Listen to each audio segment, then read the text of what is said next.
Hey guys, I've been meaning to do this video for a while now, just haven't had a chance with projects I've had going on. But today we're going to do a review on the titanium 150 amp spool gun from Harbor Freight for the titanium welders. Alright, go over some of my thoughts on the thing and some of the projects that I've done. And talk about projects. I built a freaking boat with the thing. So before we get started, please hit that subscribe button, hit the bell for notifications. I need to get to 1,000 subscribers so I can get monetized and start getting paid for these videos. It doesn't cost you a thing, and you'll get updated whenever I post a new video on new projects, new welding stuff. Help everybody out, alright?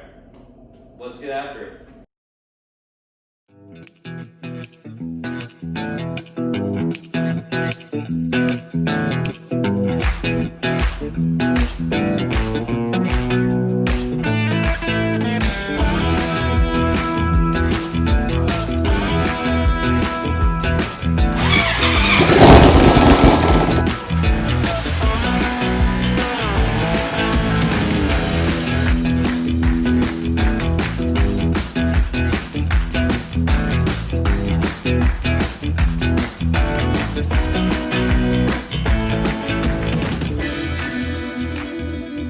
So here's some of the thicker, or really like the thickest portion of the boat that I've welded. So for the swim platform here, down here I have 2-inch Schedule 40 pipe. This is, so Schedule 40, it's just shy of a 1/4 inch thick. And then this is a 3/16 diamond plate. So also fairly thick. And you can see here, I mean, I'm not the best welder by any means, but there's good penetration through all of that and really no issues. Now, I did do a little bit of welding on some thinner stuff. The thinner stuff would be like the consoles up here. I made all these out of, this is all 100,000s aluminum. And then some of the older material that I welded on the boat, like these rails, this is all 63,000s. So real thin stuff. And let me tell you, this welder had absolutely no issues welding this stuff at all. I've also built a fuel tank, which is hiding down in here. 28-gallon fuel tank for this thing. The welder did great. I added some stringers in the floor, added aluminum onto the bottom. I made the intake. I made everything for this boat with my titanium MiG 170 with a 150 amp spool gun on 120 volts, and it did phenomenal. So I 10 out of 10 would recommend this setup to anybody. It's hard to compare it to other welders. I have had a Miller 211, but it was an older Miller 211, and this welder far surpasses the capabilities of what that thing did. I've had absolutely zero issues with this setup, and once you kind of figure out how the aluminum handles, welding this aluminum super easy. It's like butter, and if you could do it on 220 volts, you have that option. It would be, there's nothing this thing wouldn't do. I took 6 weeks off of work with the whole COVID-19 thing, and that's how I built this boat. And I was welding for 10 to 12 hours a day for about 4 of those weeks, and ran into no issues with this welder at all. So now, let's do a couple little welds. I'm gonna try to keep this video short for you guys. This is just an update video, so I don't wanna make it super long. If you have any questions though, please feel free to comment in the section below, and I'll answer them as soon as I can. All right, let's get to work. All right, so here we have just some pieces of scrap. We're gonna do a few different joints. First though, I wanna talk about this. This is a piece that I saved from the first video where I was kind of struggling to weld some of this thicker stuff. And it just turned out to be bad wire. The best wire I've found that worked, or that works with this welder well, is either a Hobart wire or a Lincoln electric wire. It works great. It doesn't matter if it's 5356 or 4043. Most of the stuff that I've done was with 4043, just because it's a little easier and a little cleaner, and it's a little easier for me to get as well. And today I'll be using 4043, but this is all, like all this right here, this butt joint, was all that bad wire. You can see the splatter all over this that shouldn't be happening. We're gonna do, with this one, we'll do a little lap joint. Here we'll do an inside corner, and then we'll do a butt joint over here. This is 1/8 inch aluminum over here. This is 3/16, and this is 100 thousandths aluminum. We're gonna be using 100% argon and using the titanium MiG 170. Set up with the titanium 100 amp spool gun, or 150 amp spool gun, all on 120 volts. So let's get to work. Okay, so this first joint we're gonna do is the inside corner joint. This is with 3/16 inch aluminum. The reason I want to do this one first, I'm kind of running low on wire here, so I don't want to run out before we get to the thicker stuff. The thin stuff, if it'll do the thicker stuff, it'll do the thinner stuff. I'm running Lincoln Electric 4043 wire. I am running 100% pure argon. My welder is set at 21.3 volts, and the wire speed is at 425. Okay, just for those of you that are interested. And we're doing an inside corner joint here. I hope I can get a good shot of this for you.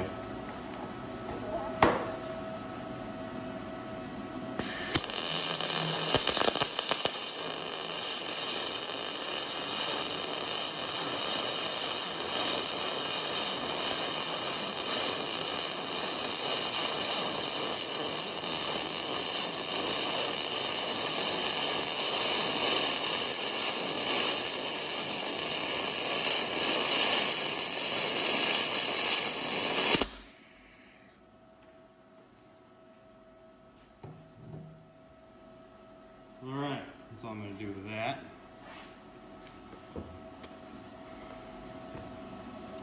But there you go. Very clean weld. Good penetration. We'll do some destructive testing on this here at the end. You can see there at the beginning, it's a little cold.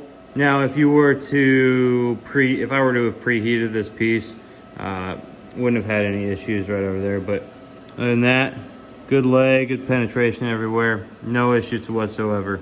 I mean, look at that weld compared to that.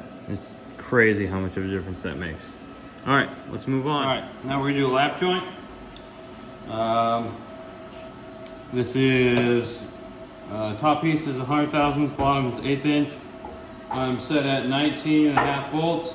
Wire speed's at 364, which might be a little bit fast and hot for this.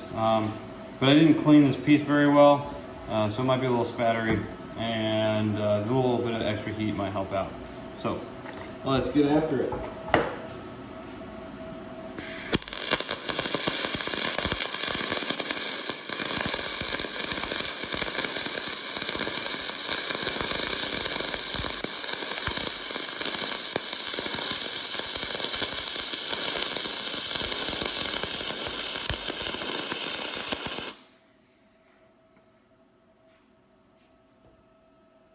It was definitely a little dirty. Got some spatter, but not too bad. A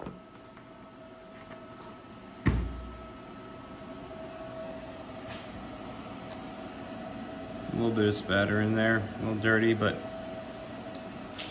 did it very, very well. All right, now for the butt joint. I didn't change my settings, so 364 and 19.5 volts.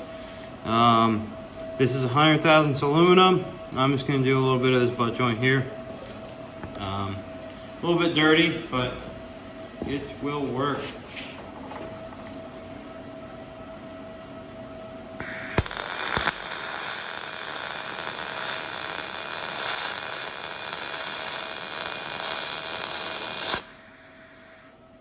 Sorry, my phone died there, but there you go. Butt joint, not too bad. Okay, so we're gonna do some destructive weld testing. So let's do some destructive weld testing. This is that 3/16 piece that we did the inside corner joint on. So set this guy down here. Grab me some ear pro and a hammer. This is a probably 4-pound sledgehammer, biggest one I got, so please don't complain that it's not big enough.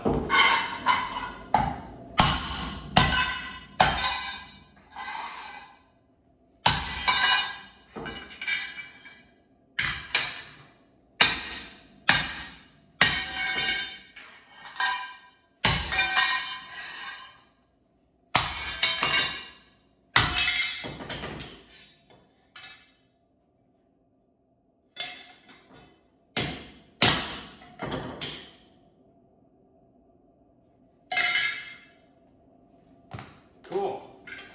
All right, we have failure. So the fail point, you can see, is just past the weld. The weld itself did not fail. So, sweet. Hells yeah.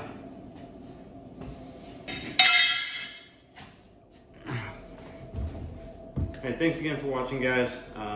If you like these videos, want to see some bow stuff, that's going to be coming out really soon. Got some Jeep projects I got going on really soon.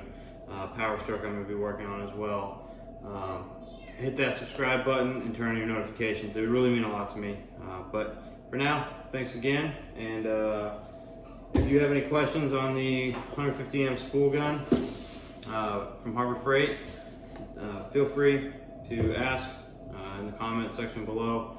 I will be responding to every single comment that I get, as well as if you want to see the initial review that I did, I'll leave a link in the description below, or you can go to my page and it's on there as well. So thanks, take it easy, guys.